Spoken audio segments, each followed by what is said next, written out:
Welcome everybody to Service Drive Revolution and your Friday drive-by. We got a couple questions today from the audience that I'm going to answer. Just a little side note. The phone number is 8333-ASK-SDR. That's 8333-ASK-SDR. If you have a question that you would like myself or one Christian's here for us to answer on the show.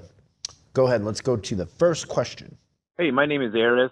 I'm a service manager with Motor City Lexus of Bakersfield. I've been a service manager for 3 years, service advisor for 13, and I have a sales background in the automotive industry for 4 years.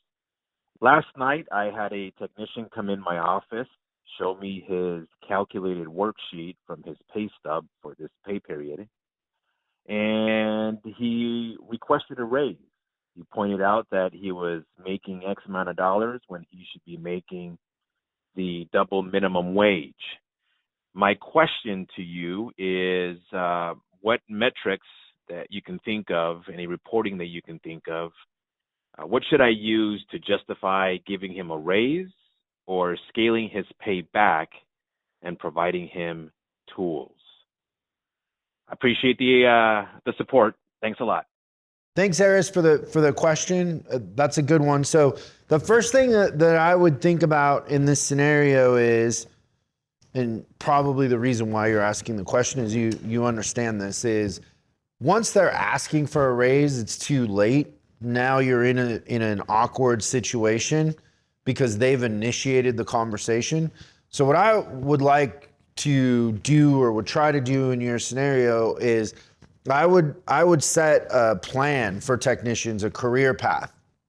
And that career path would involve a couple of things, right? So the first part would be school, because technicians need certain amounts of school, and they, to become a master with that, whatever manufacturer, whoever they work for, they have to go to school, right? And pass those tests and do that whole thing and be committed to it. So school is a part of that escalation path. And then the other one is performance. And so performance is dictated by how many hours they're flagging a week.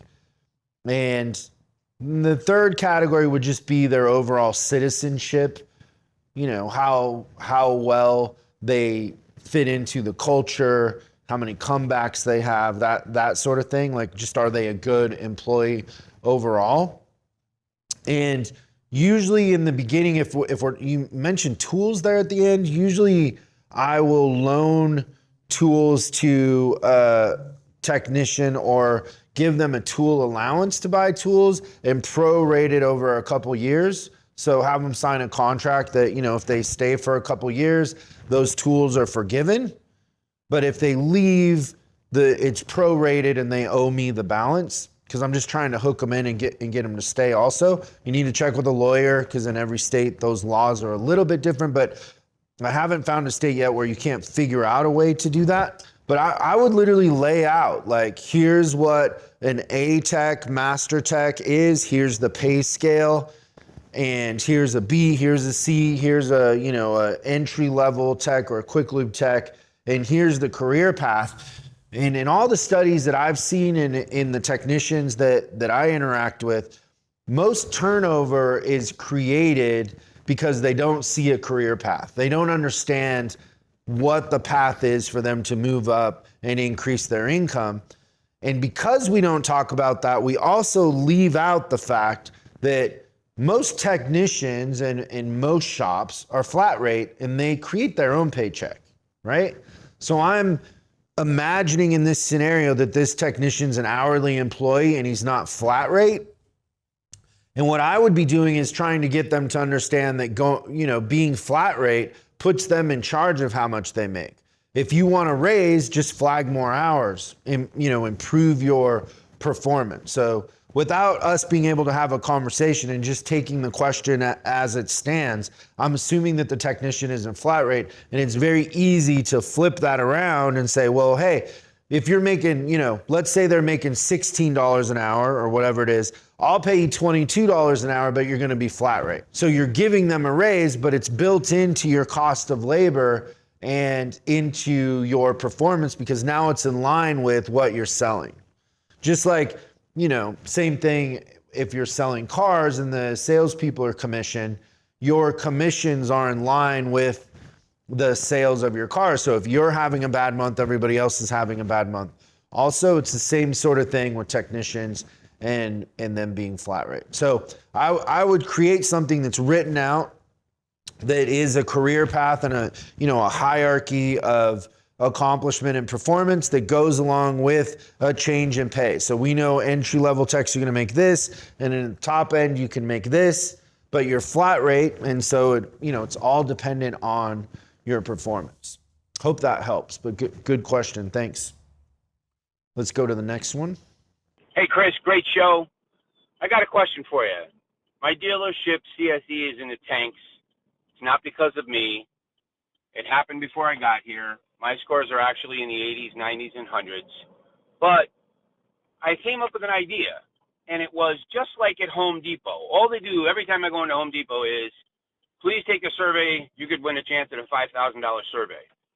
I said to my service manager, why can't we tell customers when we're talking about the survey that we will pick one person who responded to the survey at the end of the month out of a raffle and offer them a free oil change to encourage customers to answer the survey. They said, oh, no, that will affect, the outcome of the survey. That's buying, the survey, the customers. I'm not asking them to give us, if you give me a good survey, I'll give you a free oil change. I'm saying all the respondents for the month, names will get picked out of a raffle and somebody will win a free oil change. Is there anything wrong with that? And do dealerships do that? Or what's the deal? What's a way to increase customers' response to CSE? Or ACE, or whatever name your brand calls it, blah, blah, blah, blah, blah, blah. I really would like to find a way to help us get more responses every month, and I thought that might be a way. Hey, man, great show. My name's Pete, and I'm from Connecticut. Really enjoy your show. I like, all your team members, everybody. I learned so much from it. I really appreciate it. Thanks. Great question, Pete, or Peter if I'm mad at you. So what happens with manufacturers is, in most dealer agreements with the dealer, or in the detail of how they're running their customer satisfaction indexes and surveys, is that you're not allowed to coach the client or incentivize the client in any way, or you violate the terms of your dealer agreement and you can get in a lot of trouble. And some manufacturers even ask the question on the survey if you have been coached or asked to answer the survey in a certain way. So you can't do it. You got to be really, really careful, because it'll cause much bigger problems, and the fines and what the manufacturer could hold over the dealership for doing that could be catastrophic and not fun. I've actually been through it a couple times. So the thing that we teach in our service advisor training is not to ask for it, to commit to it. So there's a big difference if I'm asking you to answer the survey at the end of the whole transaction. What's more effective is at the time of write-up, Pete, what I would say is like, hey, Pete, when we're all done here, Honda's going to reach out to you and ask you about your experience. I'm committing to you that not only are you going to want to answer the survey, but you're going to give me a perfect score because you've had such a great experience. Now, for any reason you don't feel comfortable with that, please tell me, because I want to be your service advisor for a long time, and I want to take care of you. I want a relationship. I want to understand how I fell short or what I could have done better. Sound fair? And then you, Pete, will go, yeah, sounds fair. Now, what I've done is I've put you as the client in control, but I've committed to you that I want to over-deliver. So I'm not asking you just to answer the survey. I'm saying I'm going to earn the survey from you. I'm going to earn a great experience. Now, if you've read my book, The Millionaire Service Advisor, I talk about how when I was an advisor, what I figured out committing to that in that way is that it changed how I behaved as an advisor. I actually upped my game. I called and updated the customers more. Just me committing to it up front made me a better service advisor. It made me have a greater attention to detail and over deliver to the customers because I said I was going to. And there's just something to that. So you can't gamify it. It's a genius idea.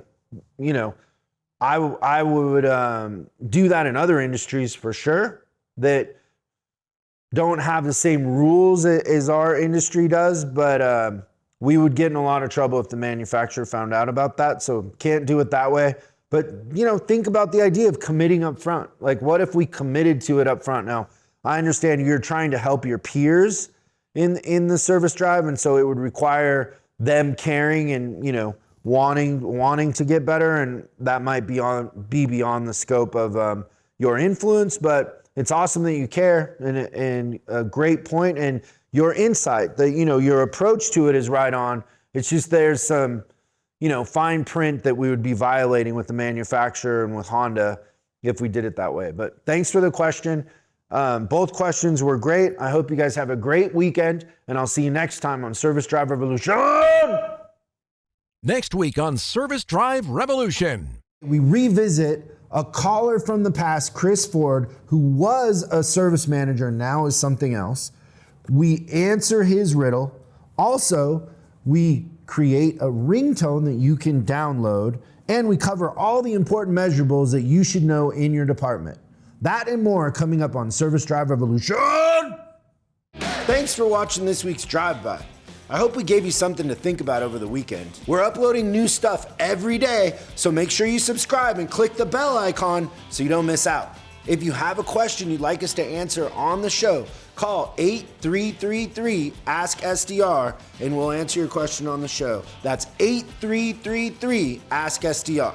For special deals on our books and training, head over to offers.chriscollinsinc.com. Now that's offers.chriscollinsinc.com. I'm Chris Collins, and I'll see you in the next video.